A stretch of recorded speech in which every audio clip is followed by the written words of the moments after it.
Hola, bienvenidos. Que lo sepan, este programa es de ustedes y de nosotros. De los que quieren escuchar y ver, opinar y reflexionar. Queremos que se informen, se emocionen, se molesten, aplaudan, da igual. Pero sientan. Porque aquí se respira libertad y no somos infalibles. Es un encuentro con el periodismo independiente, que anhela el bien común, que no se casa con Chana ni Juana. Perseguimos la verdad y buscamos pautas, sí, porque también comemos y no nos condiciona. Criticamos al poder más allá de la ideología, porque no hacemos publicidad ni propaganda, salvo publientrevistas. Aquí la ética no se negocia, se habla fuerte y claro. Y recuerden, a esta hora, la del Mono López, hay muchos programas en el dial, pero como este, para bien o para mal, ninguno. Prepárese. El programa de hoy presenta entrevistas que hicieron noticia esta semana. Declaraciones, análisis de los temas más actuales, aquellos incluso que siguen en desarrollo. Material necesario para comprender lo que ocurre en el país y el mundo. Bienvenidos.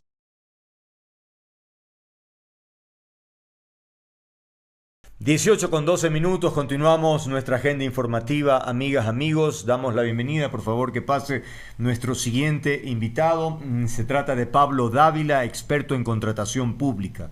Lo hemos invitado porque necesitamos que nos dé un nuevo tutorial para que nos explique lo que ha sucedido con la empresa Helbert, que se va resentida del país. Dice que ya no puede soportar la situación de los ataques mediáticos, maltratos, calumnias, y que, bueno, dará un paso al costado, a pesar de que ha invertido dinero sin haber firmado nada, una cosa sui generis, creería, ¿no? No sé si es una empresa que tiene algún perfil de beneficencia, porque normalmente si alguien invierte, se habla de $3 millones, caramba, es por algo, ¿no? Es decir, bueno, de eso queremos tratar de entender cómo es que se manejan estos temas. Y ¿cuál es tu primera lectura? Gracias por estar aquí en el programa. A propósito de todos estos elementos, sale el gobierno con sus principales voceros, el presidente de la República, el señor Lama, diciendo que ya Herbert está adelantado, ya hemos hecho unos trabajos, y resulta que no ha firmado nada. ¿Cómo se entiende eso? Bienvenido. ¿Qué tal? Un cordial saludo. A ver, en primer lugar, lo que hay que dejar en claro, que absolutamente nadie en el país creo que pueda oponerse a un proyecto, a una iniciativa como esta. Por supuesto, la digitalización y la transformación del sector salud, nadie podemos estar en contra, por supuesto. Lo grave y lo que sí se critica y lo que sí se cuestiona es la falta de transparencia total por parte del gobierno nacional. En primer lugar, mi estimado Andrés, y lo que a mí sí me fastidia como jurista que entiendo esta materia de contratación pública, esta contratación no es seguridad nacional.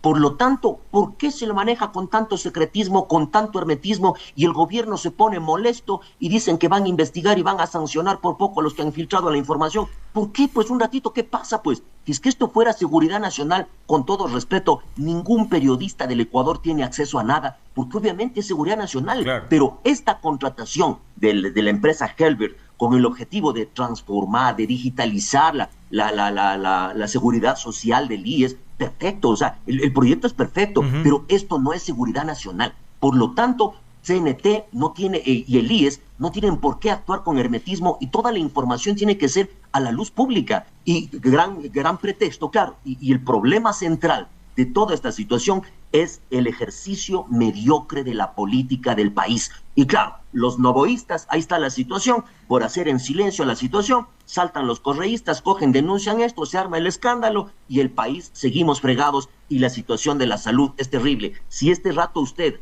quiere sacar una cita en el IES, no puede, es un sistema obsoleto definitivamente. Claro. Intención del gobierno es buena, pero hagan bien las cosas, pues no están haciendo bien las cosas. Además de la parte política, que evidentemente hay intereses de por medio, también está la actividad periodística a través de algunas investigaciones de colegas que efectivamente han hecho las gestiones para averiguar, y vemos que los lugares físicos de Miami de esta empresa tienen deudas, no hay nadie. Acá mismo en Ecuador, en Quito, también una cosa sospechosa porque no hay máquinas, una cosa que llama la atención, que esto algo fantasma, ¿no?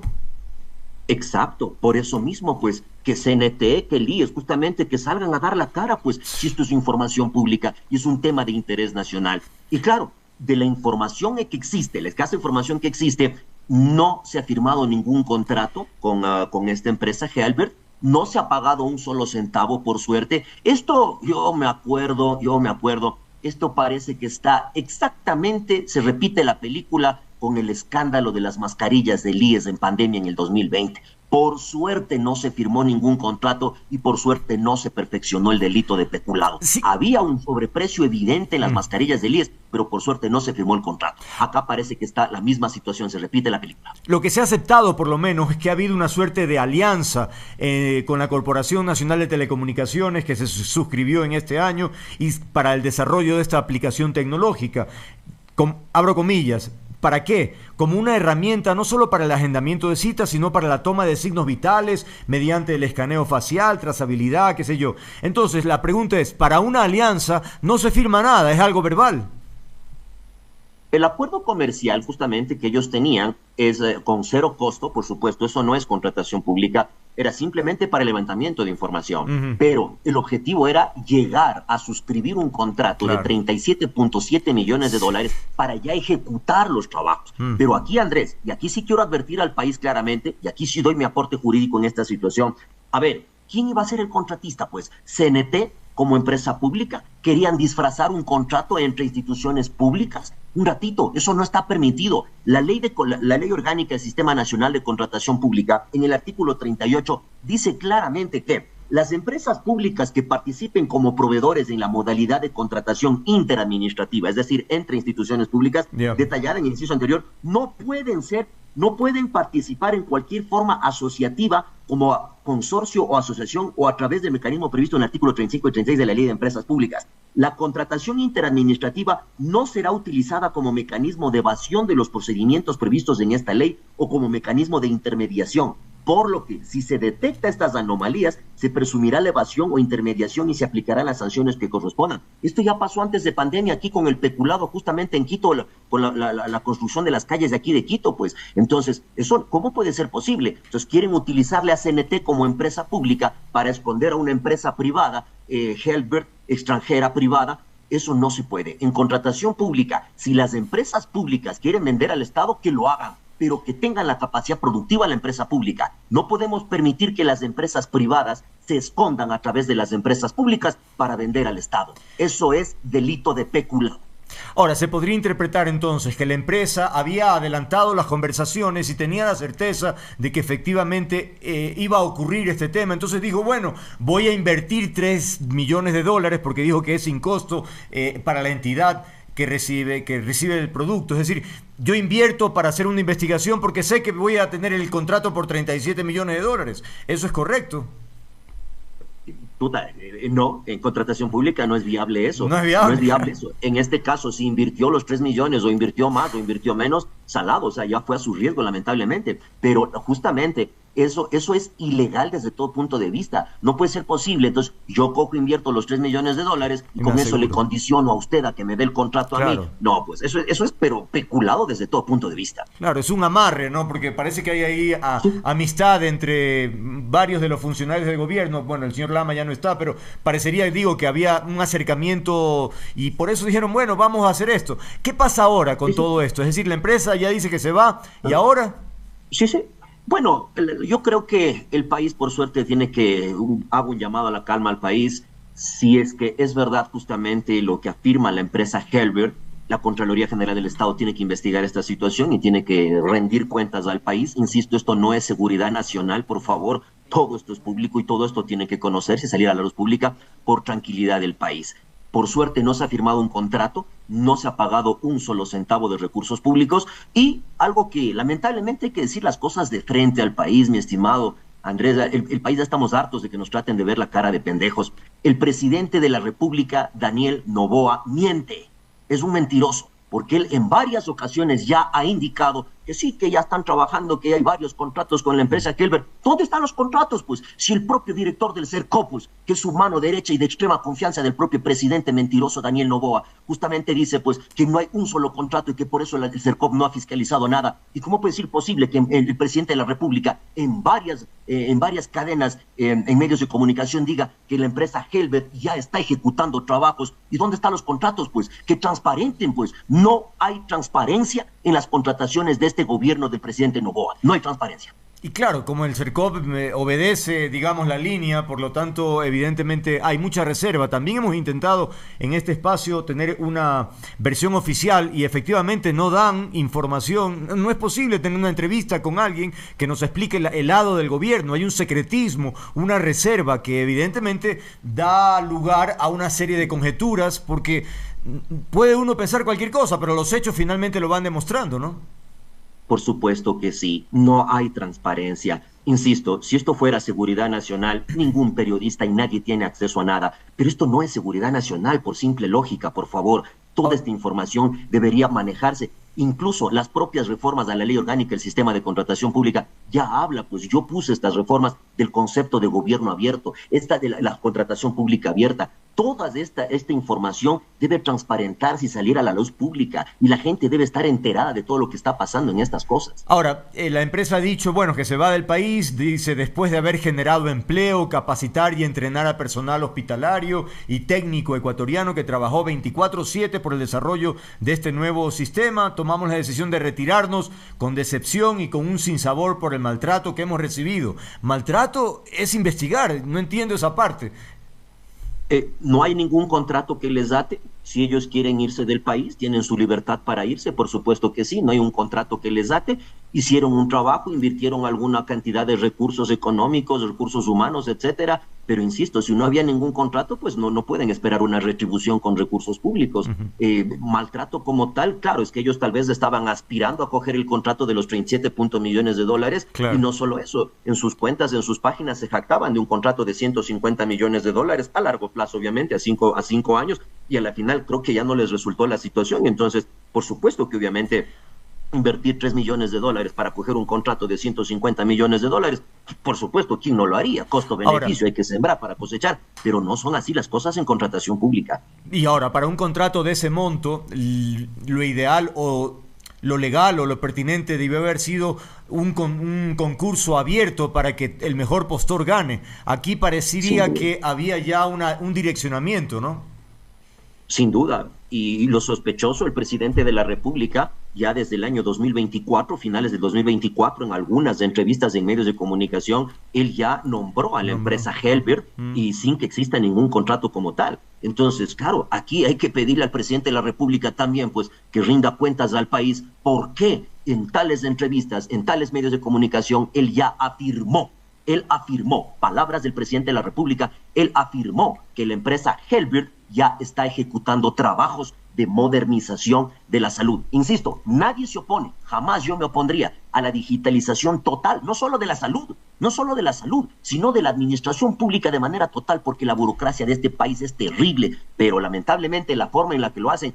Andrés, ¿qué pasó con la ley de integridad pública? La intención era excelente, pero ahí está, la Asamblea Nacional hizo malas cosas, la Corte Constitucional cogió, les tumbó, se declaró totalmente la inconstitucionalidad y la intención es buena. Nadie dice que no, la inconstitucional fue por la forma, no por el fondo, pero lamentablemente el gobierno hace las cosas mal y lo que me preocupa, Andrés, es, vea, yo insisto, y yo en esto no lo juzgo al presidente, porque es un ser humano, pero si los errores uno se aprende, de los golpes uno aprende, pero el presidente está tan necio que no le da la gana de aprender. Eso a mí sí me preocupa, porque si el presidente se equivoca y se golpea una vez, por favor, es un ser humano. ¿Qué presidente no se ha equivocado? ¿Qué presidente no ha cometido errores? Pero ya, pues, o sea, ya basta, pues, ya perdió hasta en la consulta las 4 preguntas y todo. O sea, ya es hora de reflexionar y atender y gobernar para el desarrollo del país y de manera transparente, de manera abierta, dando la cara al pueblo y en vez de estarse paseando en sus viajes, que dé la cara al pueblo. Ahora, si bien efectivamente coincido con las expresiones que son contradictorias del presidente Noboa, también hay que mencionar a Edgar Lama, porque él en algún momento, en algún evento, anunció que se aprobó iniciar el proceso de contratación con CNT en la alianza con Herbert. Es decir, efectivamente ya era la sensación de que todo estaba consumado, ¿no? ¿Ahí sí, a quién se le pide? Al IES tiene que... Por cierto, varios medios han solicitado contrastar la información con el IES y no responde también.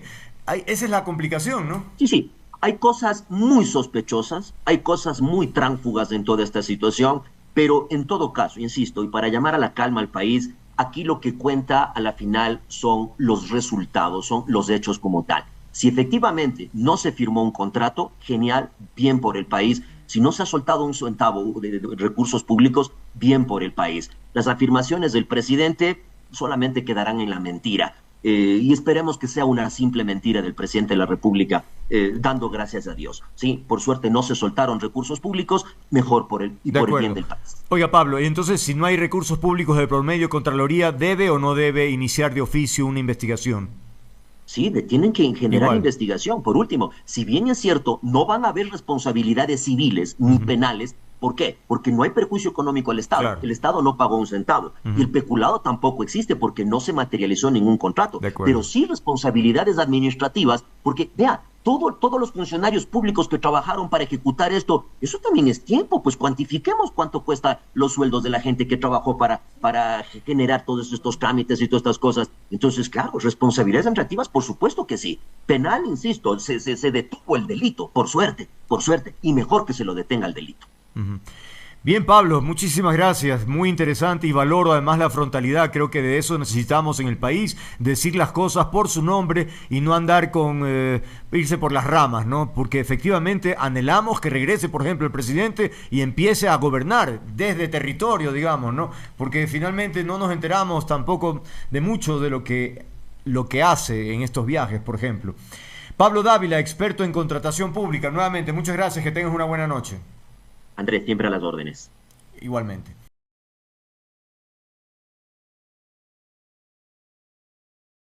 Ya lo vemos en pantalla a don Pablo Fajardo. No sé si me escucha, Pablo. Hola Andrés, ¿qué tal? Ya. Disculpa, problemas de la conectividad nada más. No, no, no te preocupes. Bueno, lo importante es la conexión. Estamos ya entonces, decíamos, con Pablo Fajardo, coordinador jurídico de la UDAPT y abogado de los demandantes en el caso Chevron. Estaba haciendo alusión a este comunicado que publicó el día de ayer la Procuraduría. Y bueno, ¿cuál es tu primer impacto cuando lees la información? El Ecuador se ahorra más de 2.000 millones porque se logró reducir de 3.130 a 220 millones que tendría que pagar Ecuador por el caso Chevron. ¿Para ti es una buena noticia o no? No, Andrés, para nada, A ver. perdóname Andrés, pero es que me parece algo absurdo que celebremos las derrotas. O sea, eso es absurdo realmente, ¿no? Porque hay que recordar, Andrés, el caso o este arbitraje Chevron 3, ¿sí? Se origina cuando el juicio que tenemos nosotros, los afectados de la nación ecuatoriana en contra de Chevron, teníamos la prueba abundante acumulada en la Corte de Sucumbíos y Chevron, con el fin de hacer presión al Estado ecuatoriano, planteó el caso Chevron 3. Pero O sea, perdón que literalmente, interrumpa ahí Pablo, pero hubo cuestionamientos a ese proceso.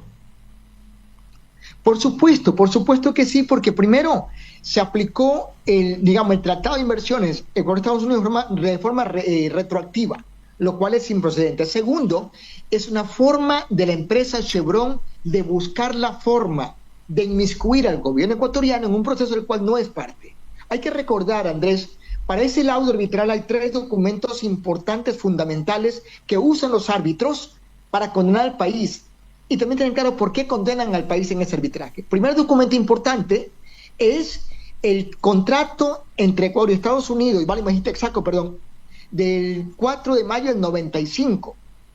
Ese contrato es relevante, porque en ese contrato, el 95, el Ecuador se comprometió, entre comillas, a remediar el daño ambiental y liberó a Texaco de toda responsabilidad, ¿sí? Pero en ese contrato no incluyen derechos de terceros como nunca lo podrían hacer. El segundo documento relevante es el acta final, cuando Texaco había supuestamente remediado la Amazonía ecuatoriana, del 30 de septiembre del 98, gobierno del señor Yamil Maguad. El contrato primero del 95 fue negociado por el economista Alberto Dajit. Fue Alberto Dajit quien negoció ese contrato, y en el 98 Yamil Maguad, ¿sí? Luego el tercer documento importante que usan los árbitros es el Tratado de Inversiones Ecuador-Estados Unidos, ¿sí? Que entró en vigencia en el año 97. Son esos tres documentos que usan los árbitros para condenar al Estado ecuatoriano. Y ahora importante, ¿por qué condenan al Estado en ese arbitraje?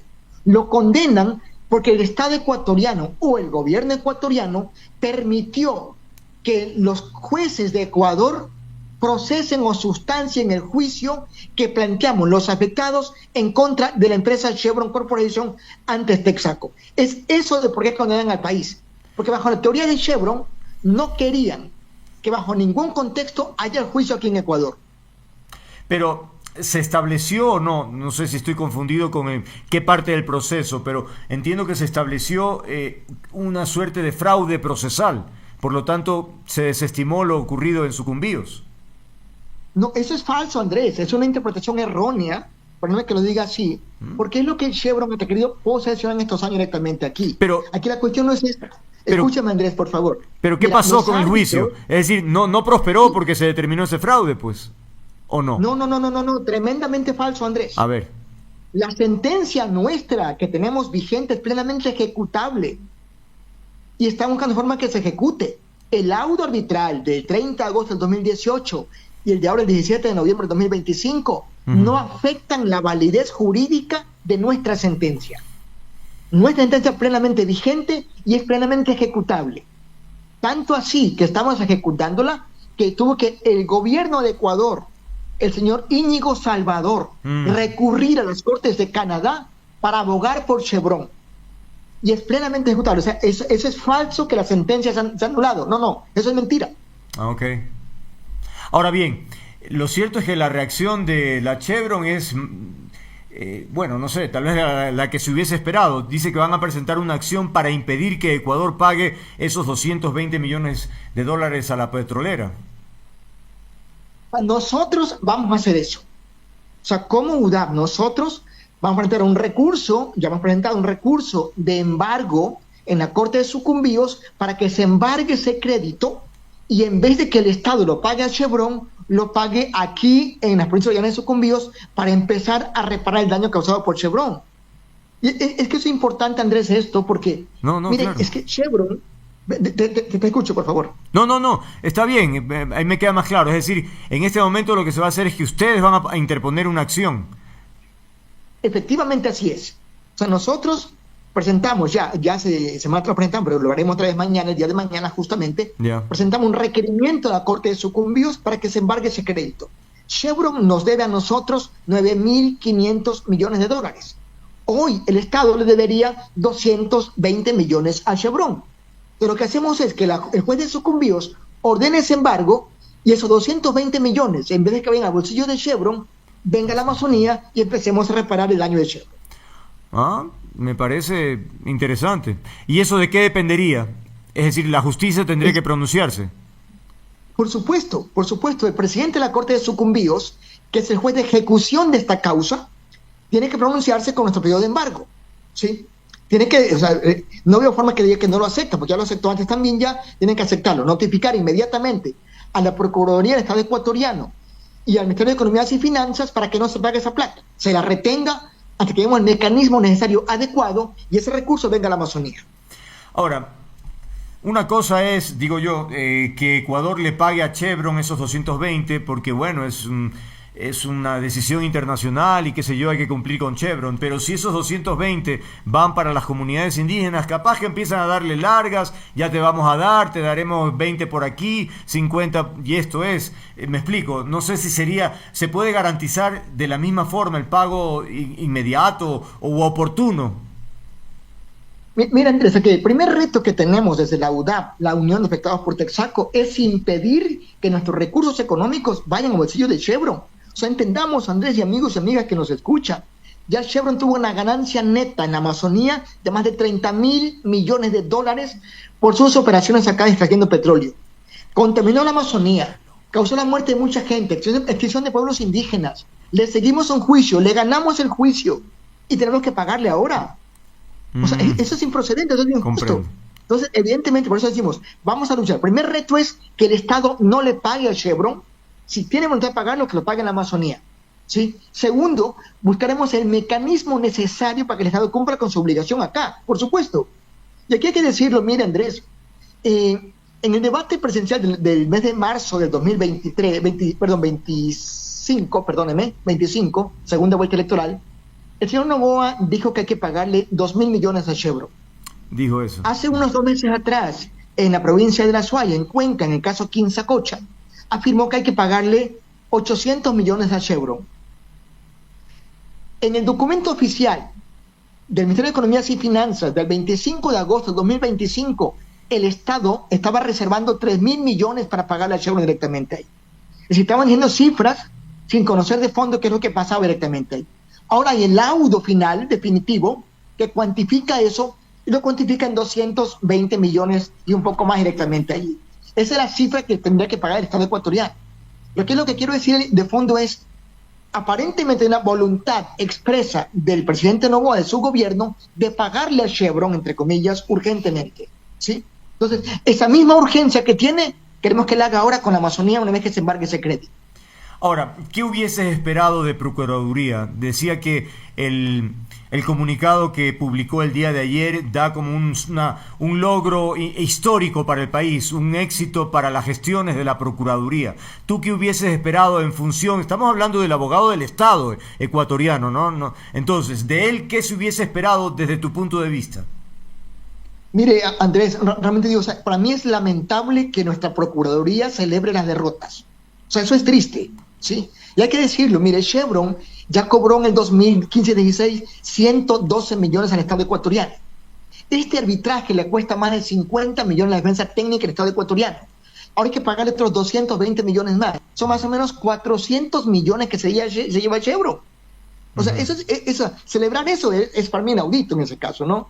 Y una muestra interesante de cómo los arbitrajes internacionales son el mecanismo para desangrar la economía del país. Los arbitrajes no son esa cuestión interesante que atrae la inversión, no, para nada. Son el mecanismo como las empresas transnacionales desangran la economía del Ecuador. ¿Quiénes a su juicio tendrían la mayor responsabilidad de todo este conflicto que a través del tiempo se ha ido generando, desde Correa en adelante, digamos? No, hay que ver más atrás. Le dije a ustedes 3 documentos importantes. Primer documento importante, en la cual el Estado liberal se executó la responsabilidad de una forma absurda, fue en el 4 de mayo del 95. Ese documento fue negociado por el economista Alberto Dajit. Él es el principal responsable de este hecho. El segundo hecho importante, del 30 de septiembre del 98, gobierno del señor Yamil Maguad, ¿sí? Esos 2 documentos son relevantes, que son los que usan los árbitros para condenar al Estado ecuatoriano. O sea, aquí no nos vamos, Andrés. O sea, si hay responsables, ahí están los 2 principales responsables de este hecho. ¿Y de ahí en adelante los gobiernos de turno o qué? Por supuesto, porque al final muchos, o sea, casi todos, diría yo, casi todos, estuvieron coqueteando con Chevron. O sea, buscaron la forma, los mecanismos necesarios para beneficiar a Chevron, complacer a Chevron y tratar de dejar a la Amazonía sin acceso a la justicia. Pero insisto, aquí es importante, esos documentos que le menciono ahora son los más relevantes de por qué con el país. Ahora, se podría decir, alguien en términos prácticos, bueno, hay que saber barajar las cartas. Si sabemos que tal vez tenemos las de perder con un conflicto con semejantes empresas y que nos están pidiendo más de 3.000 millones de dólares y vamos a pagar 220, bueno, es un ahorro. No, mire, perdóneme otra vez. Sí, o sea, mucha gente puede entenderlo así. Y es lo que he querido, o sea, con esa narrativa, como decir, hemos ganado, hemos hablado al país con 3.000 millones. No, señores. El país tiene que desembolsar hasta ahora más de 400 millones a Chevron. Luego Chevron ganó más de 30.000 millones acá en el país. Entonces no es tal. O sea, para mí es repudiable que celebren una derrota. Sí, efectivamente. Podríamos, o sea, nos habían vendido ya que eran 2.000 millones, que era un poco más. Claro, ¿sí? claro. Porque eso es directamente ahí. Pero al final son 220 millones. O sea, es hoy que los hospitales están vacíos de medicamentos. Esos medicamentos para todo el país, pues. Ok, bueno, lo que pasa es que hay información que no sé finalmente cuál es cuál, porque también la nota de prensa menciona que el tribunal arbitral reafirmó la existencia de fraude judicial, sobornos y corrupción ocurridos durante el gobierno ecuatoriano anterior, fortaleciendo, según Chevron, el Estado de Derecho a nivel internacional. Es decir, parecía que tuviésemos en contra, digamos, el caso y que teníamos todas las de perder y que esto podría ser, digamos, el mal menor dentro de todo, evidentemente reconociendo que 200 y pico de millones es una locura igual, ¿no? Pero es algo absurdo, Andrés, y aquí se lo digo con toda frontalidad. Mire, el laudo arbitral importante del 30 de agosto del 2018 y el laudo arbitral de ahora, del 17 de noviembre de 2025, les digo, pruébenme un solo hecho de que haya interferencia política en el proceso judicial en Lago Agrio. Pruébenme un solo hecho. O sea, ahí tienen los 2 laudos. No hay una sola evidencia de aquello directamente. Es todo un discurso político, narrativo, para tratar de dañar la imagen de este proceso. Mm, Este juicio, Andrés, nuestro, han desfilado 14 gobiernos de Ecuador. increíble. 14 desde que empezamos, 93 hasta ahora, 14 los de Ecuador. No empezamos con Correa ni antes, no, mucho antes en este caso. Entonces, querer manchar la imagen de la lucha con dignidad de los pueblos amazónicos por cuestiones políticas es una cosa repudiable que yo no la acepto jamás. Aquí los pueblos indígenas, sionas, siocopay, campinos, quichuas, guaraníes, shuar, hemos luchado 32 años buscando justicia, reparación y no repetición. Y esa lucha merece respeto. Pero el abogado norteamericano que inicialmente estaba junto a usted, efectivamente, él se le encontró algún tipo de irregularidad y ya no está, ya no es parte del staff. Otra medianamente mentira también, Andrés. ¿Por qué es lo que hace? O sea, ¿por qué le condenan a Donziger? Ujú, Le condenan a Steve Donziger ujú, porque le pedían que entreguen sus teléfonos, sus laptops, sus cuestiones informáticas, ujú. que ahí estaba la información de más de 30 años de proceso, y por qué se negó a entregar esos instrumentos electrónicos a Chevron, es que lo condena a él. Mm, Entonces no es otra cosa, o sea, insisto otra vez acá. ujú. Aquí han tenido en los últimos años, más que todo a su servicio, la judicatura, la fiscalía, todo directamente ahí. Se nos ha acusado de muchas cosas. Pruébenme en un solo hecho delictivo que hayamos cometido nosotros aquí en el país, señor Dawson, también. No, hay tal. Es toda una propaganda mediática impresionante para destruir la imagen de quienes luchamos por la justicia y la reparación en la Amazonía ecuatoriana. Ok, Pablo, muchas gracias. Como siempre, valoramos que estés al frente de este tema y que des la cara explicando y que efectivamente se escuche tu voz a propósito de no celebrar lo que tú has dicho, se trata de una derrota y que, bueno, han interpuesto esta acción que me parece justa y también ojalá haya un pronunciamiento. ¿Hay un tiempo para conocer esa decisión? Esperamos que sea lo inmediatamente posible, porque también una cosa importante, Andrés, Sí. el laudo arbitral se emitió el 17 de noviembre del 2025. Recién lo conocimos ayer, 8 de diciembre. Pasaron 21 días, 3 semanas. No descartemos la posibilidad que el Estado haya querido pagarle silenciosamente a Chevron o le haya pagado silenciosamente a Chevron, sin que nos enteremos acá. Caramba, pero es difícil mantener ocultos un pago fuerte. ¿Tú crees que sí se puede? Todo es posible. El laudo, digo, o sea, mira la fecha del laudo arbitral, 17, Claro, de 17. noviembre, un día después del referéndum. Se hizo público recién ayer. Claro. Bueno, veremos. Por ahora, nuevamente, muchas gracias a Pablo Fajardo, coordinador jurídico de UDAP, abogado de los demandantes en el caso Chevron. Que tengan una buena noche, gracias. A ti, Andrés, un abrazo. Igualmente.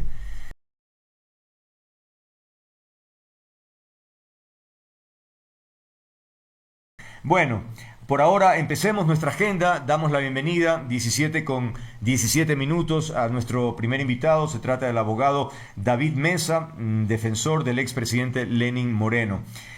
Bueno, el conjuez finalmente de la Corte Nacional, el doctor Hernández, ha concluido que existen elementos de convicción suficientes para que el exmandatario enfrente un juicio por el supuesto delito de cohecho en calidad de autor directo. Hernández explicó la posible existencia de un esquema organizado y sostenido en el tiempo, ¿no? Por a esos hay la relación familiar o también de amigos que han otorgado ciertos beneficios, regalos o en fin, financiamientos, una serie de cosas, ¿no? Bien, ¿cuál es la reacción, abogado? No he hablado con usted, así que me gustaría más bien que usted me diga, ¿era algo esperado? ¿Era una posibilidad que el juez diga que efectivamente vaya a juicio para que él aclare su participación supuesta en este episodio? ¿Eso lo preveían? Era una opción, ¿no? Hola Andrés, ¿cómo estás? Muchísimas gracias por la invitación. Buenas tardes a todas las personas que Bueno, están viendo y escuchando. Sí, efectivamente, el juez el día de ayer determinó que existe una posibilidad de que exista una participación y el presunto cometimiento de un delito y que eso tendrá que ser valorado por un tribunal penal, es decir, por 3 jueces de la Corte Nacional. O sea, es decir, que la presunción de inocencia del señor Lenín Moreno no ha sido destruida ni afectado en claro. ningún momento ni en ningún caso. Sin embargo, yo creo que el juez no tomó elementos de descargo en los cuales podían haber basado un sobrecimiento Tal vez no para él, porque yo creo que de Lenin Moreno hay que reconocerlo, existe una presión mediática, social, tal vez inclusive política, que no es un tema que como abogado quisiera analizarla. Ujú. Sin embargo, sí existían personas, y puedo hablar directamente, por ejemplo, por su esposa, que debían haber sido sobreseídas porque en juicio no les va a avanzar las pruebas ni siquiera para que exista una mínima posibilidad de que podrían ser juzgadas por el delito de cohecho, ni siquiera en calidad de cómplices. Sin embargo, el juez ha determinado que solo tres personas tienen que avanzar a una etapa de juicio y el resto, tres personas, perdón, tienen sobrecimiento y el resto de personas sí se puedan defender en una etapa de juicio donde tengan que practicar las pruebas y hacer valer las teorías del caso que cada una de las defensas hemos planteado. Y como vuelvo y repito, de Lenin Moreno por el tema mediático inclusive, pensábamos que era una posibilidad muy alta, de la señora Rocío González, de que también soy abogado, y de varias personas más que creemos que no existe ningún tipo de participación activa. Pensábamos que iba a haber un sobreseimiento, sin embargo no se dio así, pero estamos listos para una posible audiencia de juicio que se dará en los próximos meses con el fin de poder practicar las pruebas necesarias. Ahora, más allá de la parte política, efectivamente no quiero contaminarlo porque creería que, según los testimonios o, en fin, lo que ha ocurrido en las audiencias, pues habrían indicios o sospechas claras sobre beneficios económicos, ¿no? Pagos indebidos y otras dávidas que provendrían de la empresa china Sinohydro a través también de Recorsa. Es decir, hay como de alguna manera facilidad de comprobar si efectivamente se recibió o no ese tipo de beneficios. No, lo que existe son indicios, es decir, que son elementos que no han se constituido en prueba y que pueden hacer inferir una posible posibilidad. No es que pueden ser fácilmente, porque si no ya estaríamos hablando que la presunción de inocencia fue afectada. Pero una cosa, Andrés, y la ciudadanía debe entender, y los radioescuchas y los televidentes, deben entender que una cosa es lo que se diga en redes sociales y otra cosa es lo que existe en el Por proceso. supuesto. Fiscalía ha dicho que a la familia Moreno González, es decir, a Lenin Moreno y a Rocío González, Ujú. se les ha acreditado $547,000, más o menos. Sin embargo, eso es la suma del famoso departamento de Alicante, que Ujú. existe en cambio una certificación del gobierno de España en la cual dice que Lenin Moreno nunca ha tenido un departamento en España, ni lo tiene al momento, ni ningún miembro de su familia. Le suman también el departamento donde Eh, él vivía en el Quito Tenis, que vale $320,000, que inclusive se encuentra hipotecado. El juez no tomó en cuenta que para que haya adquirido ese bien, el señor Lenin Moreno solicitó un crédito de más de $250,000 al Banco del Pacífico y se encuentra hipotecado hasta el año 2034.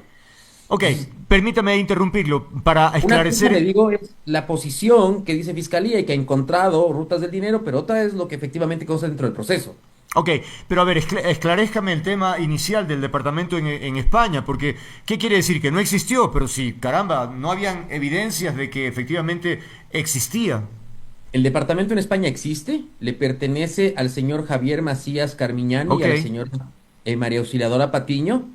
Hay el testimonio del abogado que tramitó la escritura de compraventa donde él dice, acá compareció Javier Macías y el señor dueño del departamento ciudadano español. ¿Le conoce al señor Lenin Moreno? No. ¿Visitó el señor Lenin Moreno con usted a la notaría o cuando fueron a conocer el departamento? La respuesta es no. Existe el testimonio del corredor de bienes raíces donde dice, yo al señor Lenin Moreno y a la señora Rocío González ni les conozco. Entonces, una cosa es lo que se dijo en la denuncia de Ronnie Aliaga, porque así comenzó el caso y también con el fallecido Fernando Villavicencio, y otra cosa es lo que dentro del proceso hemos logrado demostrar. Javier Macías ha dicho siempre, es mi departamento que compré, adquirí para que mi hija pase sus vacaciones allá.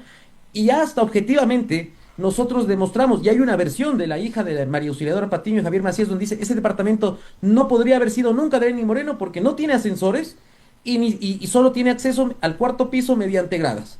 Eso es lo que existe dentro del proceso. Entonces, una cosa, Andrés, es la narrativa mediática que se implanta y otra cosa es efectivamente lo que está en el proceso.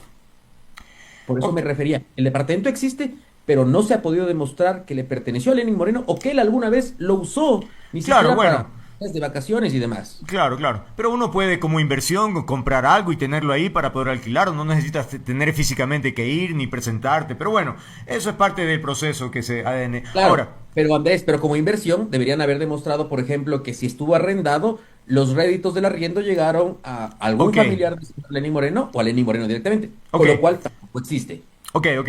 Luego, se menciona que habría indicios de una participación relevante en el flujo posterior de dádivas canalizadas a través de Recorsa, como decía hace un momento, e INA Investment, con beneficiarios en el entorno familiar del exmandatario en adquisiciones realizadas tanto en Ecuador como en el extranjero. No sé si se refiere a eso, a un montón de enseres de la casa, qué sé yo, que los tenía guardados en alguna parte, algo así.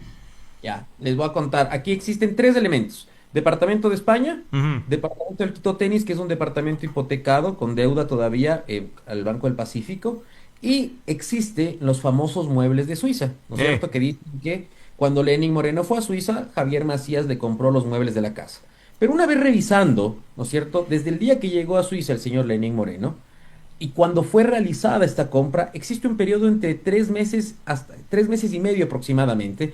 Es decir, porque si dicen es que Lenin Moreno le pidió que le amueble la casa de Suiza previo a ir, no les cuadra las fechas, porque Lenin Moreno ya fue y los muebles fueron comprados después. ¿Qué dicen las versiones y qué es lo que ha dicho tanto Javier Macías como Lenin Moreno y sus dos esposas?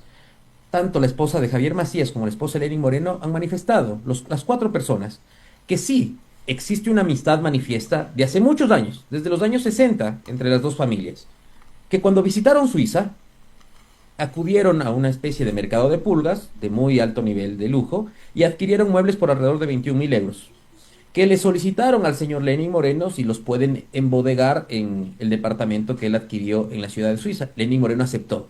¿Cómo nosotros demostramos que efectivamente esta teoría de estas cuatro personas es verdad? Porque existe la factura a nombre de Javier Macías, porque existe la guía de remisión del transporte donde dice que estos muebles tienen que quedarse embodegados, ni siquiera instalados en la casa del señor Lenin Moreno, y inclusive existe una devolución que realiza Javier Macías porque no los pudo traer al Ecuador de una parte de alrededor de 13.000 euros de esos mismos muebles. Andrés. Entonces, nuevamente vuelvo y repito, que una cosa es lo que se dice en las redes sociales o Fiscalía puede exponer en las diapositivas que publica en redes sociales y otra cosa es lo que efectivamente aparezca dentro del proceso. De hecho, todo esto, es decir, la comprobación si es o no es real, en fin, todo esto va en el juicio, ¿no? Para eso es decir, para comprobar efectivamente la veracidad de las Exactamente. versiones. Entonces, el juez de la instancia intermedia lo que realiza es un análisis de probabilidades y dice, yo creo que existe una probabilidad, aunque sea mínima, de que en juicio Lenin Moreno podría ser declarado culpable. Pero Ujú. también existe una probabilidad de que practicando las pruebas que el abogado está diciendo, como las que nombró, pueda salir inocente. Y lo que hace el juez es dice, mejor que pase a una etapa de juicio y efectivamente ahí demuestre si su teoría del caso es más sólida que de fiscalía. Y en eso estamos de acuerdo. Mm. Pero existen personas, como por ejemplo abogados, que facturaron legítimamente sus honorarios profesionales, que también fueron llamados a juicio y que no pueden ser parte del cohecho. Por ejemplo, la esposa del señor Lenin Moreno recibió $1.568, Andrés, en el año 2016. El presunto acto ilícito de Lenin Moreno fue en el 2008 cuando se adjudicó Coca-Cola Sinclair y en el 2009 cuando se dio el crédito. ¿Usted cree que es probable, y ahí sí analicemos también probabilidades, que se pagó una coima 7 años después por un contrato de 1.960 millones de dólares en un pago de unas agendas por 1.560 dólares a la esposa del presidente? La esposa del presidente ha tenido su agencia publicitaria desde el año 2002, lo demostramos con el RUG. Fue pagado con cheques esos 1.567 dólares, hubo contrato, hubo una factura e inclusive adjuntamos del acta de entrega-recepción cuando la compañía Recorsa legítimamente, independientemente de la relación del dueño de Recorsa con Topatiño, con Lenín Moreno, Ujú. Rocío González entregó unas agendas. Ella no puede ser parte del cohecho porque no ayudó a la configuración en el año 2009, 2010 para la concreción de los presuntos contratos tanto de Coca-Cola Sinclair y también del crédito. Igual su hija facturó unos cuadros a la familia, facturar a una persona que haya recibido o no recibido presuntamente coimas de una compañía china, no le debe prohibir a una persona, en este caso a la hija de Lenin Moreno, haber facturado unos cuadros, que los cuadros existen, se encuentran facturados, se encuentran pagados, e inclusive hay una pericia donde la fiscalía junto con peritos fueron y vieron que los cuadros efectivamente existen. Entonces, Mm. por eso creemos que hubieron personas que debían haberse quedado fuera del juicio y que otras personas sí, en juicio puedan defender su inocencia, porque lamentablemente acá en el país ya estamos acostumbrados a defender la inocencia y no que destruye la inocencia de fiscalía. Oye, cuando usted menciona el tema de las agendas, ¿qué tipo de agendas pueden costar más de $1,000? 100 agendas publicitarias a un precio, si mal no me equivoco, de $15 o $14. No recuerdo si eran 1,000 o 100 agendas, pero existe un contrato. Son agendas, las típicas agendas que las empresas hacen al final del año para poder entregar a todos y cada uno de sus clientes. Estas agendas, así. De esas agendas. Es un valor de $1,500, son $1,400. Ah, por todas las por- agendas, no es por cada una. No, por todas las agendas, Andrés. Ah, Es un ya, pago ya. de Pensé que era $1,500. cada una. Dije, ¿qué tipo de agenda es esa? No. Por Ya. todas las agendas, un solo pago de 1,568. Entonces, Bueno, pero igual. cuando se publica Fiscalía y dice $547,000, cualquier ciudadano se espeluzna y dice es un montón de dinero. Pero cuando vamos a las pruebas, la única transacción financiera, y voy a hablar solo sobre Lenin Moreno y Rocío González, los otros tendrán que defender su teoría del caso, sean familiares o no. Único pago fue en el 2016 de estas agendas. No existe ningún pago adicional al matrimonio Moreno González. Ok, se me quedó algo hace un momento. Usted dijo que, entiendo que Conto Patiño, le compró los muebles de la casa. No, Javier Macías Carmiñani, que es yerno de Conto Patiño, y su hija María Auxiliadora.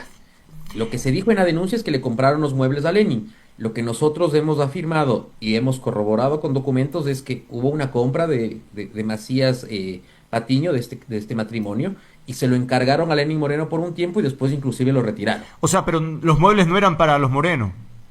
No eran para los Moreno porque no les cuadra las fechas. Porque si es que era para los Moreno, la compra tenía que haber sido antes de que Lenin Moreno llegue a Suiza. Y la compra fue 3 meses después de que Lenin Moreno ya llegó a Suiza. O sea, tendríamos que inferir, ¿no es cierto?, de que Lenin Moreno vivió en una casa vacía, durmiendo por poco en el suelo, hasta que llegó las personas a pagarle una coima en muebles por 21.000 euros. Y efectivamente ahí recién el señor pudo acceder a muebles. Por eso le digo, las Bueno, fechas no cuadran.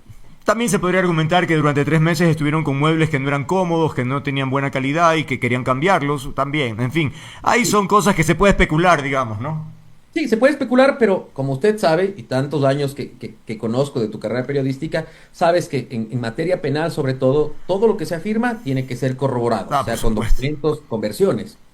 Por Sí, ejemplo, sí, por una versión supuesto. de que alguien haya dicho no existe, debería existir una versión de una persona que diga, sí, yo asistí al departamento del matrimonio Moreno González en la ciudad de Ginebra y vi un mueble Luis XV.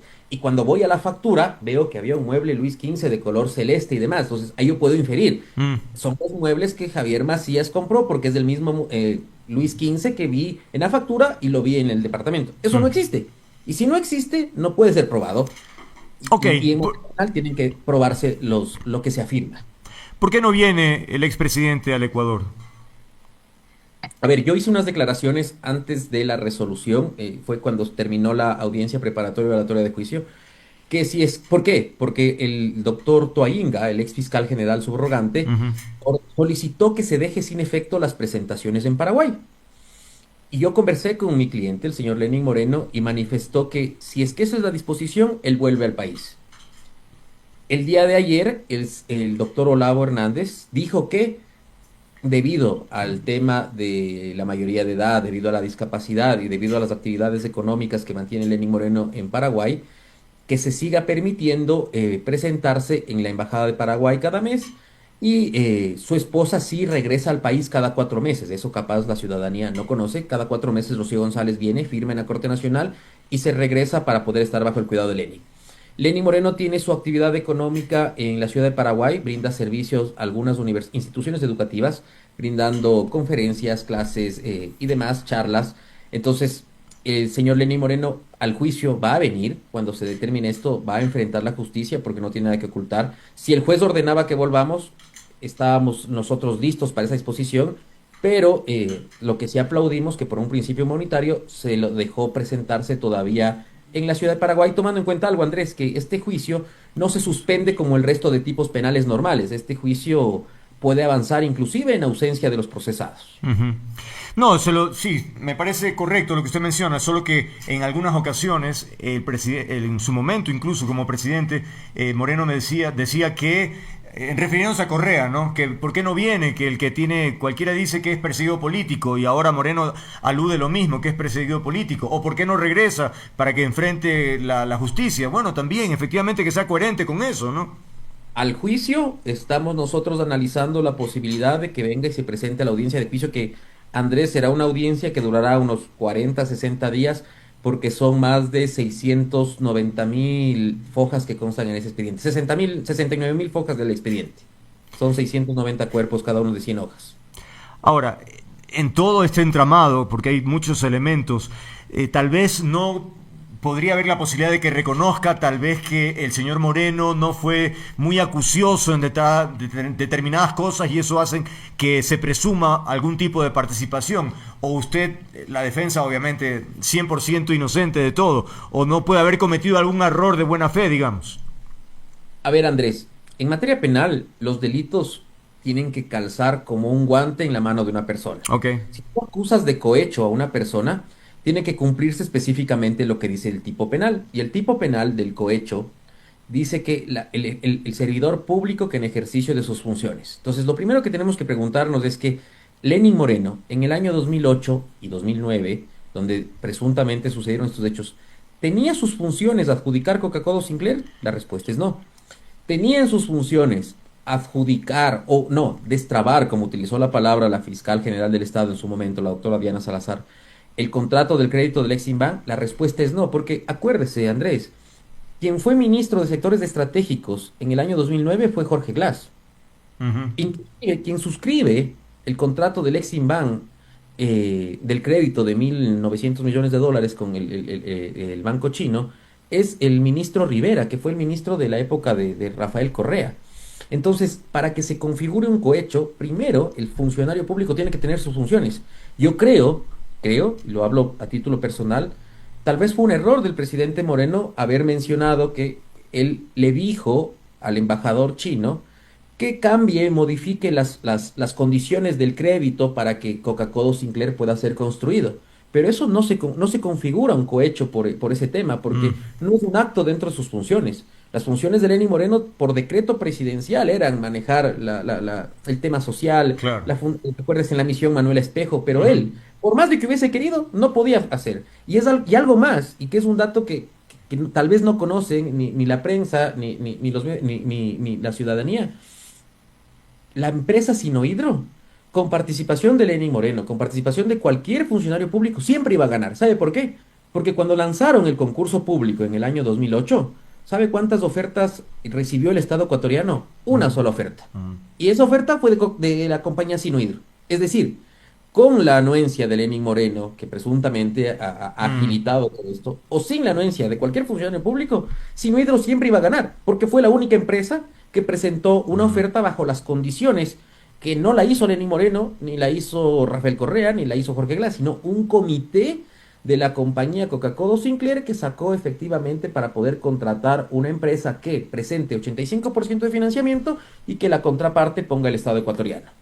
Ok, bueno, interesantes los argumentos y esta parte efectivamente no la había conocido o al menos no la había escuchado y resulta interesante porque podría desvirtuar efectivamente la influencia que supuestamente Moreno ejerció para de alguna manera interceder y ese tráfico de influencia. Claro, Andrés, por ejemplo, si hubiese habido tres empresas, me invento una empresa canadiense, una empresa brasileña y una empresa china, y les eliminaron a las otras dos por una llamada presunta Pero ¿y por qué solamente hubo una?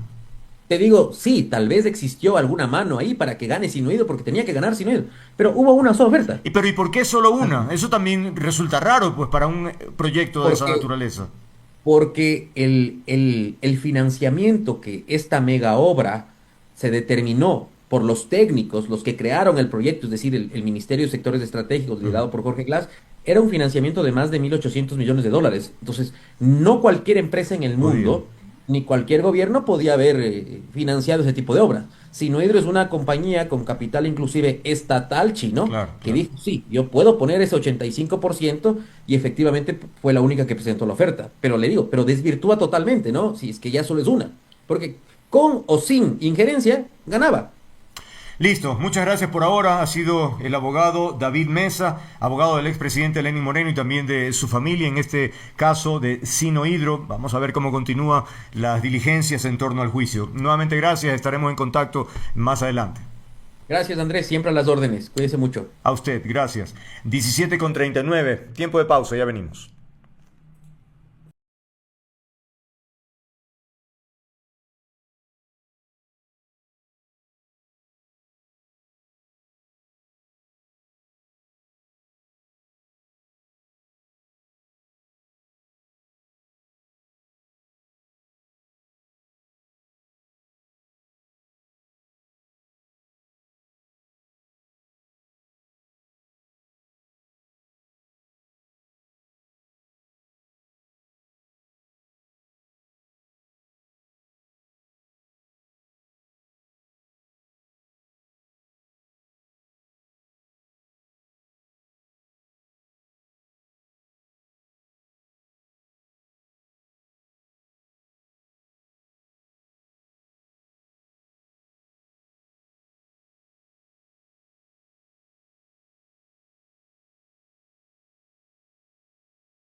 (17:40) continuamos nuestra agenda informativa.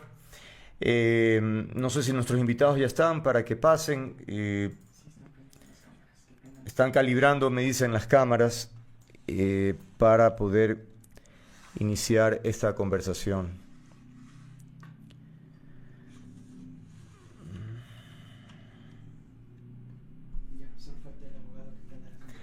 Bien, el abogado, por favor, si puede encender la cámara para iniciar la conversación. Se trata de Abraham Aguirre. Él es abogado del caso de las Malvinas porque está avanzando el juicio en contra de los uniformados que están involucrados en el caso de los 4 de las Malvinas. Este ha sido un proceso de muchas audiencias, con también información abundante, y sobre todo en las últimas audiencias, ¿qué sucede? Yo también le estoy diciendo, si me escucha, don Abraham, por favor, que prenda la cámara para hacerlos pasar a los dos, ¿no? Decíamos que en estas audiencias, sobre todo, se han escuchado testimonios muy duros a propósito de lo que sucedió en ese momento. Por eso nos interesa, ha transcurrido, por cierto, un año también de este episodio, para escuchar las voces de quienes están involucrados. Obviamente, el abogado, en este caso Abraham Aguirre, abogado del caso, y Ronnie Medina, padre de Steven. Por cierto, Ronnie, no sé si no tendrás por ahí una lucecita porque está oscura la imagen, para poder, si puedes prender alguna luz o algo así. Déjeme ver. Ya. Creo que la vez pasada pasó lo mismo. Sí. Bueno, mientras Ronnie busca un lugar, empecemos con Abraham. Cuéntenos, como abogado, Abraham, bienvenido, gracias por estar aquí. Más o menos las últimas incidencias que han sido realmente tenebrosas, muchas de ellas a propósito de la revelación de detalles sobre cómo se produjo este episodio. ¿Cómo marcha? ¿Cuál es la instancia en este instante del juicio? Bienvenido. Muy buenas tardes, gracias por el espacio. Bueno, hemos estado ya en los debates finales o alegatos de cierre, en donde se ha podido oír la argumentación dada por Fiscalía en cuanto al señalamiento que hace de la petición hacia el tribunal para que se le imponga en sentencia condenatoria 34 años, 8 meses. ¿Y eso en virtud de qué? En virtud de varios elementos que constituyen prueba en el juicio, sobre todo de los testimonios de los 4 cooperadores eficaces, quienes han manifestado lo que usted acaba de manifestar, Andrés, pues que han existido torturas, que nunca existió el hecho de llevarlos hasta el UPC del Cantón Naranjal, que los iban a trasladar a la posa. Y esto pues evidentemente constituye un hecho que está tipificado, reprimido en el Código Orgánico, Integral, que es el delito de desaparición forzada. El hecho de incomunicar, el hecho de no darle las garantías a toda persona que está bajo custodia del Estado, en este caso aislados, porque son adolescentes infractores, constituye un acto, pues, evidentemente tipificado y reprimido, como le indicaba, ¿no? Un delito. Claro. Un delito. Y Ronnie, dentro de los testimonios se dijo, leía un informe, en el sentido de que el convoy de donde estaban los uniformados con los chicos pasó junto a una patrulla de la policía y sin embargo no los entregaron. Es decir, que no había intención de entregar a la policía, sino llevárselos, ¿no? Conmigo. Sí, Ronnie, con usted. No, sí, ese es lo que más me intriga, que ellos dicen que según nunca le quisieron hacer daño, cuando en el video se ve clarito, así como te dice, se ve clarito en el video, creo que muchos lo vieron, que pasa un carro de policía por ahí. Y si ellos no hubieran querido hacerle daño, como ellos dicen, entre comillas, cosa que no creo, los hubieran entregado a las autoridades, o fueran llamado al UPC, o qué sé yo, los hubieran dejado en el trayecto que ellos corren, pasan por el cuartel Modelo. También es un lugar donde ellos los pueden dejar a los niños, pero sin embargo no lo hicieron, no sé con qué fin se lo llevaron, pero nunca les importó el sufrimiento de los 4 niños. Uh-huh. Ahora, abogado, ¿diría usted que poco a poco se van obteniendo respuestas claras o todavía está algo que no queda definido, que no está, digamos, definido claramente? ¿Hay dudas o el panorama se esclarece? En cuanto a lo que es la desaparición forzada, ya hay un panorama sumamente claro. Y este panorama es lo que ha puesto en la mesa que Fiscalía haya hecho este señalamiento público a través de esta petición, como le indicaba, de la sentencia condenatoria con el quantum. El quantum es con la pena que Fiscalía sugiere, así mismo como la reparación integral. Veamos que lo que dice Ronnie tiene mucho peso. Y eso inclusive es parte de la argumentación de las defensas de los militares, que dicen que es un error de procedimiento, que inclusive no constituye delito, que es un acto, podría ser administrativo, algo que realmente no es compatible con las pruebas que constan en el expediente y que fueron desfiladas en la audiencia. Entonces podemos ver que existe la materialidad y la participación plena de estos 17 militares, quienes actuaron con plena conciencia y voluntad del resultado dañoso y gravoso hacia 4 niños que forman parte de los grupos de atención prioritaria. Ahora, estos abogado, perdón que le interrumpa, abogado, ¿estos militares actuaron de alguna forma por cuenta propia o ellos simplemente obedecían órdenes? Porque también ahí hay una suerte de descargo. Es que no, porque ellos tenían que cumplir. A ver, ¿cómo se dibuja ese tema? Bueno, la obediencia debida no excluye de responsabilidad. La obediencia, sí, evidentemente, en instituciones como los militares, la policía, es parte fundamental de su diario de formación. Sin embargo, ellos tenían la obligación de que si ven un hecho que no es legítimo, ellos de haberse opuesto e inclusive de haber puesto a conocimiento de sus superiores y de la Fiscalía. Recordemos que este hecho suscita el 8 y recién 48 horas después, el 10, es que ponen en conocimiento de las autoridades, a decir de ellos, porque les piden la información, no que voluntariamente la dan. Y eso se constituye otro elemento del delito de desaparición forzada. Vemos pues que estas cadenas de situaciones justamente es para crear impunidad.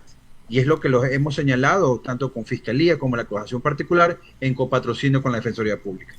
Ronnie, una cosa es que haya sucedido este trágico episodio, pero otra es escuchar los testimonios, como decíamos hace un momento, de la brutalidad que cometieron estos uniformados. ¿Cómo han sido estos días? Me imagino que, pues bueno, a pesar del tiempo transcurrido, al escuchar esos testimonios, debe haber sido días mucho más duros. Le digo la verdad que sinceramente hemos tenido una audiencia muy, muy intensa, digo la verdad, porque hemos escuchado relatos que sinceramente no habíamos escuchado y cada vez que escuchamos algo que no sabemos nos parte el alma. Más coraje me da el hecho de que ellos dicen que según que lo dejaron, entre comillas, que lo dejaron con vida, ya, y que no los maltrataron, dice ellos, que no los maltrataron, ya, que los dejaron con vida, cuando siempre dicen que según que tuvieron comunicación, que según dicen que el papá habló con ellos, pero si es que el papá, que es Arroyo, habló con uno de los niños, no fue porque ellos le dieron la llamada, fue porque ese varón le dio una llamada, y en ese relato, claritamente dice el hijo de Arroyo, papá, los militares me llevaron, no sé por qué, me maltrataron, me golpearon, me desnudaron, cosas que ellos en su relato no dicen, solo dicen que ellos tuvieron comunicación, pero nunca dicen que los golpearon, los desnudaron y los dejaron botados, porque eso dice en la llamada del hijo de Arroyo. ¿Por qué no dicen eso? Según ellos, entre comillas, dice que no los maltrataron, pero en ese relato dice eso, y ellos siguen mintiendo, y no entiendo por qué no terminan de decir todo el relato, como fue en la llamada que tuvo el hijo de Arroyo, que él mismo lo dijo. Los militares me maltrataron, me golpearon, me desnudaron, me partieron y nos dejaron botar no sé qué, nos trajeron a hacer acá Taura y nosotros no andábamos robando. ¿Por qué no dicen eso en el relato? No entiendo. ¿Por qué mienten?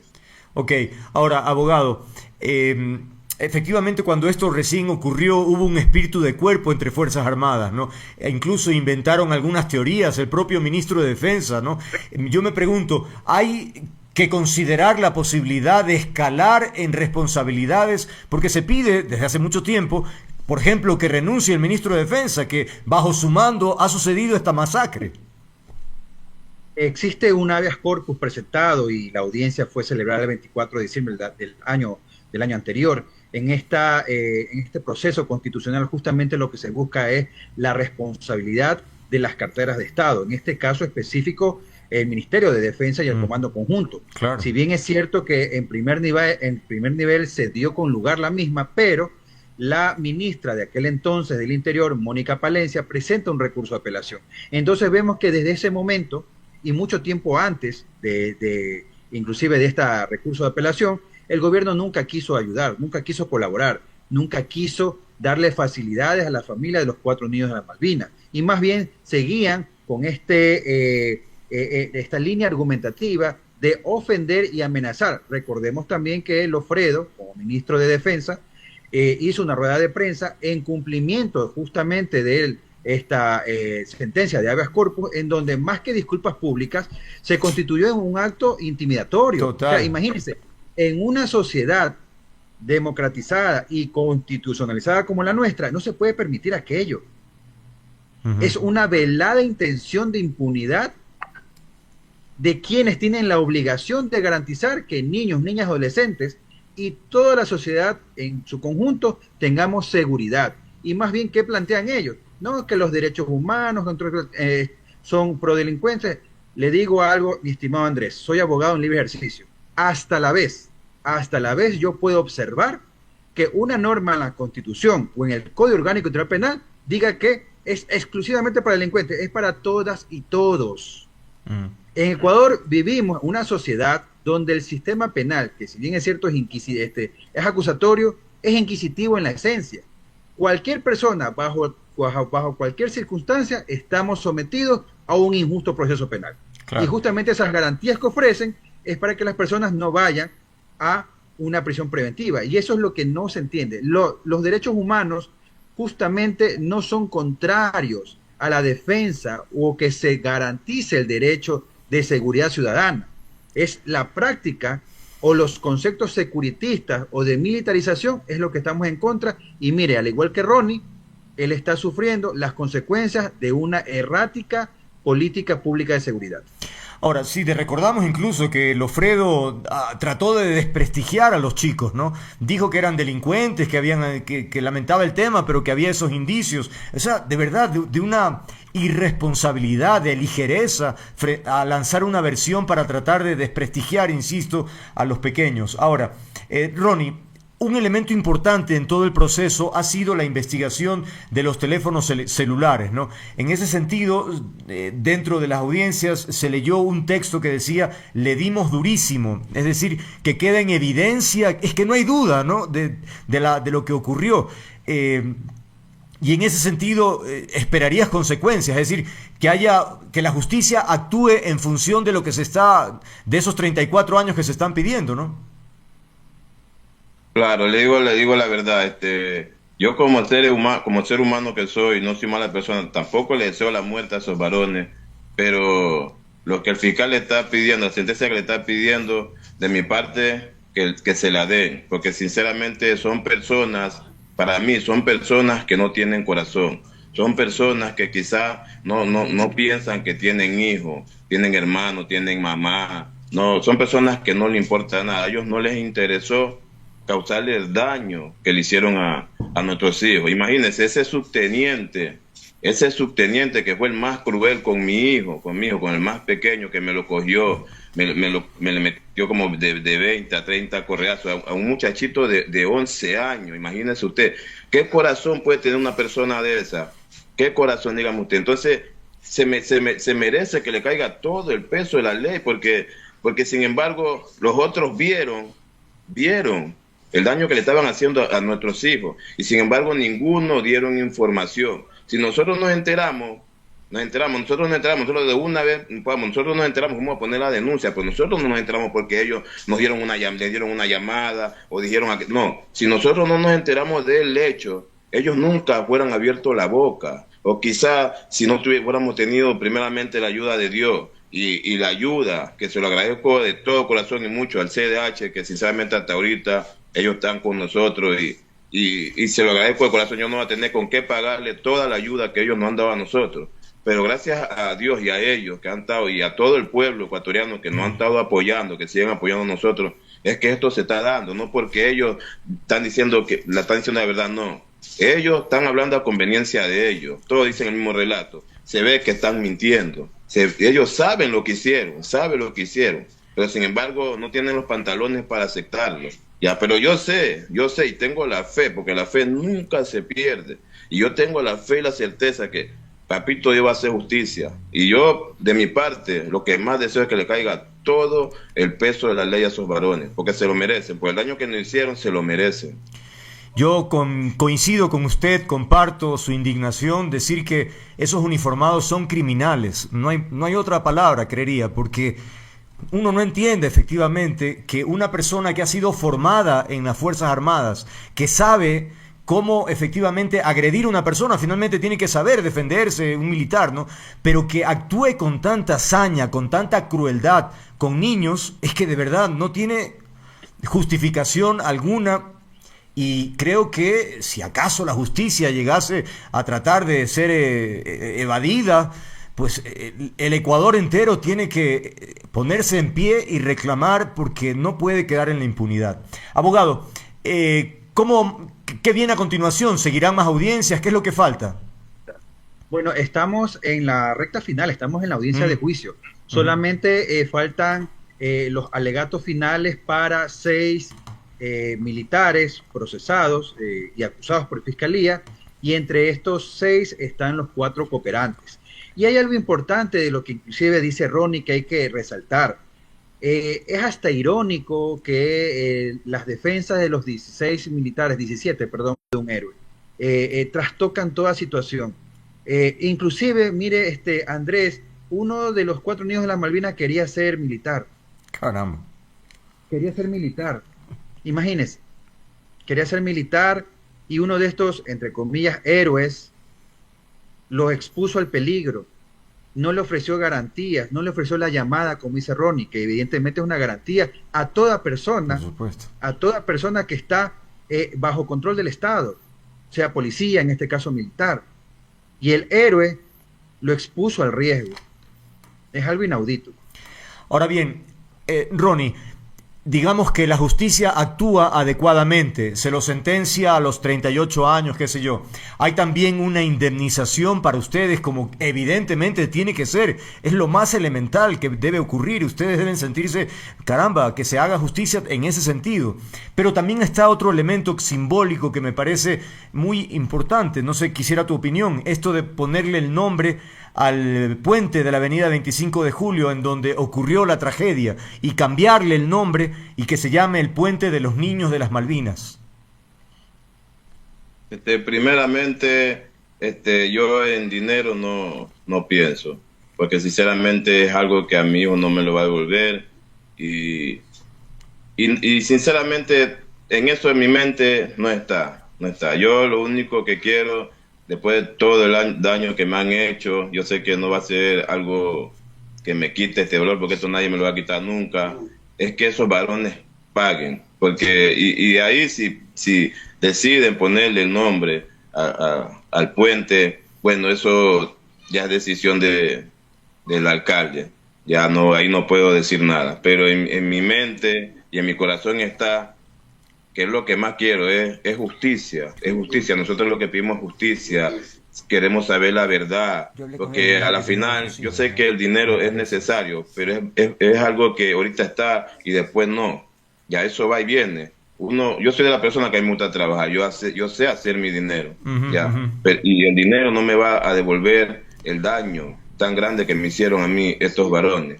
Y le digo la verdad que en mi barrio esos varones militares, los niños no los quieren ni ver, les tienen terror, les tienen fobia, porque piensan que se lo van a llevar, claro, y le van a hacer lo mismo que le ponen a los otros 4 niños. Claro. Ahora, entonces, yo en dinero no estoy pensando, yo solo estoy pensando en que yo sé que Dios va a hacer justicia a través de los buenos abogados que nos ha puesto en el camino, gracias a Papito Dios. Está bien, Ronnie, yo comprendo que en este momento eso no resulta prioridad, evidentemente, usted quiere justicia y efectivamente hay una pérdida irreparable, pero tranquilo, si usted es una persona trabajadora, tiene otros hijos además, de manera que esto serviría para que usted pueda ayudar a sus hijos también a que salgan, que tengan mejores estudios, oportunidades, o sea, eso va a ayudar, así que no es que digo que tiene que ser una prioridad, pero cuando llegue, porque tiene que llegar, Ronnie, lo importante es que usted sepa utilizar eso en función de su familia, ¿no? Solamente como comentario. Ahora, muchas gracias. Abogado, queda por definir la situación de 5 militares que actúan como cooperadores eficaces. ¿Qué va a pasar con ellos? Es decir, ¿se le puede reducir la pena de manera importante, entiendo? Claro, Fiscalía inclusive le peticionó al tribunal que se iba a pronunciar primero por los militares no cooperantes y después, sería ya el día lunes o el martes, que ya está notificada la fecha y hora de la reinstalación de la audiencia, se va a pronunciar sobre estos militares que cooperaron.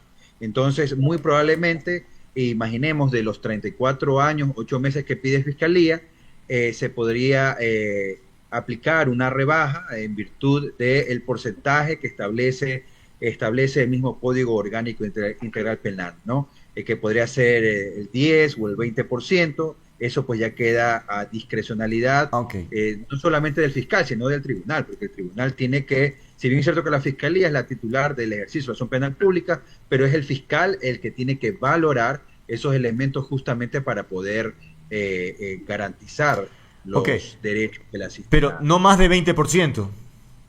No más de aquello. Ya, y se evalúa en función de la eficiencia de la información que ha dado.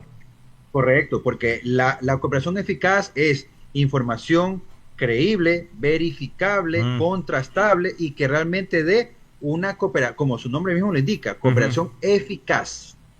Caso contrario, no habría la garantía o la aplicación de esa institución jurídica. ¿Cómo, si puede hacer una evaluación, abogado, parecería que la justicia ¿Quién creyera? Está actuando de manera eficiente. Es que hemos tenido, al menos como periodista, tantos casos en donde finalmente la impunidad es lo que se impone, o pasan tantos años que prescribe el caso. O sea, una frustración, ¿no? Pero bueno, ahora dentro de un año finalmente parece que vamos a tener un pronunciamiento concreto, ¿no? Sí, desde luego que sí, pero hay que destacar algo y es muy importante. Eh, Se ha tratado en el caso de desaparición forzada de posicionar por parte de la defensa de los 17 militares la muerte de los niños. Sí, efectivamente, la muerte, pero hay una investigación paralela, una investigación previa que tiene reserva de ley, en donde en esa investigación es que justamente las líneas investigativas es para determinar quién o quiénes están tras la muerte de los 4 niños de las Malvinas. Entonces, no se puede tratar de confundir, y eso inclusive es una técnica desleal, de tratar de confundir. Inclusive algunos de los abogados han ido a medios de comunicación, están en su derecho, pero han tratado de posicionar esta idea.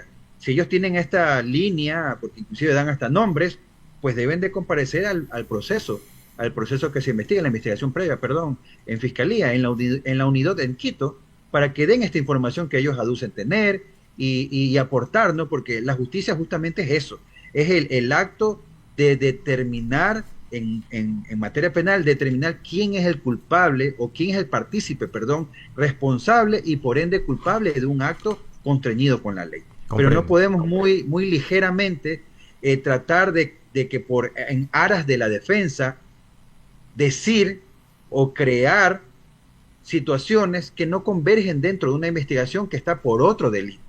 Bueno, pero al final del día es el tribunal el que va a decidir, y en virtud de las pruebas que existen, evidentemente vamos a tener la próxima semana una sentencia condenatoria. Ronnie, hace tiempo conversábamos con usted y también con el abogado de manera coincidencial con los dos, y le preguntaba por el tema familiar. Quiero saber cómo va la cosa, cómo va el ánimo de sus hijos, el suyo propio. Usted decía que en estos días ha sido más duro, y recuerdo también que decían que habían recibido algún tipo de ayuda a nivel psicológico para poder recibir un apoyo, ¿no? Es tan duro lo que se está viviendo. Entonces, ¿cómo va la cosa por ese lado?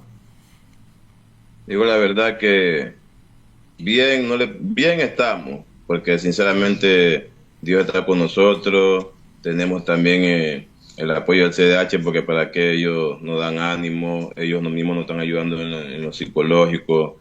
Entonces, le digo la verdad que mis hijos, bueno, mi hija, la que tiene 15 años, ella como que le ha pegado más que al otro, porque ella por lo mínimo ella llora. Caramba. Tengo uno de 14 que él no quiere ni hablar, en el colegio no habla, no quiere ir al colegio. Le digo la verdad que es duro. Imagínense, fue un día como un mes como hoy, diciembre, y vienen muchos sentimientos hacia uno, y le digo la verdad que no es fácil. Pero Ronnie, no deje que, o sea, tiene que llevar a terapia a los chicos. Es que evidentemente son tan pequeños, ellos no pueden manejar tanta situación de dolor, de resentimiento, de ausencia, de nostalgia por su hermano. O sea, tiene que recibir apoyo, terapia permanente, más sobre todo en esta época, como usted dice. Sí, no, gracias a Dios sí, a ellos sí, poco a poco los están ayudando, pero como verá, ellos... Imagínense, estamos en diciembre, ahorita a poco celebramos, fue el año, un año que desaparecieron los niños, y nuevamente eso viene a la mente, al corazón de ellos, y vuelve a lo mismo. Entonces, no es fácil para ellos, no es fácil, es bien complicado.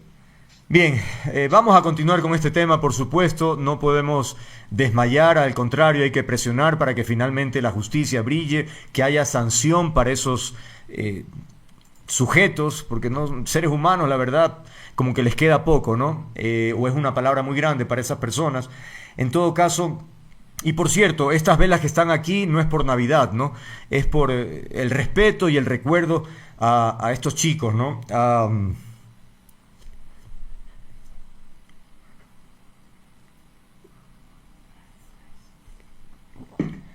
A ver, que a veces es difícil hablar. Por Steven Medina, Nehemías Arboleda, Josué e Ismael Arroyo. Es nuestro deseo que haya justicia. Nuestra indignación está presente y por eso el recuerdo a través del respeto con estas velas, ¿no? Gracias a los dos por haber participado. Estaremos dándole seguimiento. Muchas gracias. Tenga buena noche.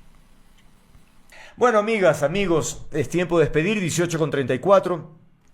Pero recuerden, me encanta lo que hago, disfruto interactuar con ustedes. Si quieren encontrarme, aquí estoy, estaré comprometido con el periodismo, con las ideas, con los afectos. Un apapacho, los espero siempre. Chao, chao.